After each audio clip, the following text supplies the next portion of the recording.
I was a very active kid growing up. I was constantly outside, running in and out of doors, involved in whatever I could be. Was a huge athlete, and so did 4 sports year-round, loved to be as active as I could. What were your dreams growing up as a kid? Like, what did you aspire to be?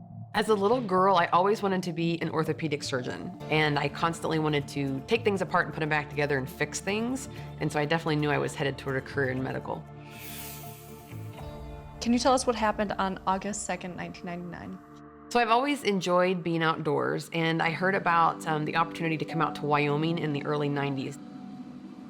And I just completely fell in love with the West. I fell in love with the outdoor activities, the mountains, the cowboys, everything about being out West. But I actually was given the opportunity to come out in 1999 for a camp for girls from all over the country. And it was a working ranch, and so we got to work with the animals, we got to enjoy the outdoors. So we had to get up every morning and do our chores. And so on a Monday morning, August 2nd in 1999, I woke up early. It was a beautiful day, headed down to the lower corrals to take care of some animals. Climbed up on a hay rack, and I was forking hay down to the animals below.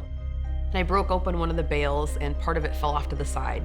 So I took the pitchfork that I had, and I leaned over to get that flake of hay. And when I did that, I lost my balance, and I started to fall. And the last thing I remember thinking was, throw the pitchfork. But unfortunately, as I fell, I hit my head on the way down, and so I blacked out.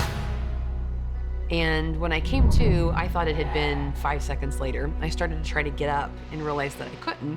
So I thought maybe a bale of hay had fallen down on me or one of the steers had gotten out, and that's when I saw the pitchfork.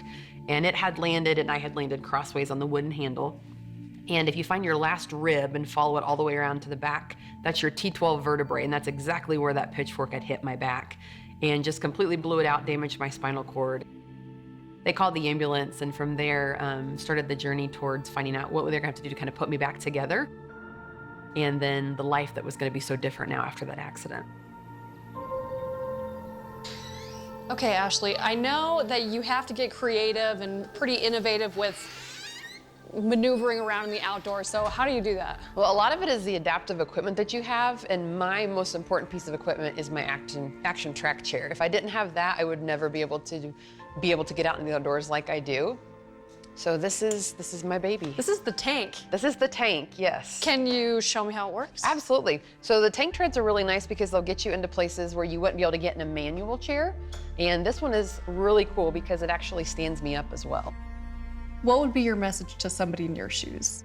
I would definitely tell people that there are a lot of things that you can't choose in your life. Obviously, I didn't choose for my accident to happen. I did not, ever ask to be in a wheelchair.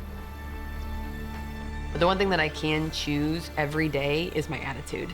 And I think that that's something that people understand. And it seems like an easy thing to say, but it really is a choice. I mean, I have to wake up every single morning and choose to have a positive attitude, choose to get out and do the things that I love, and choose to try to encourage other people to do that.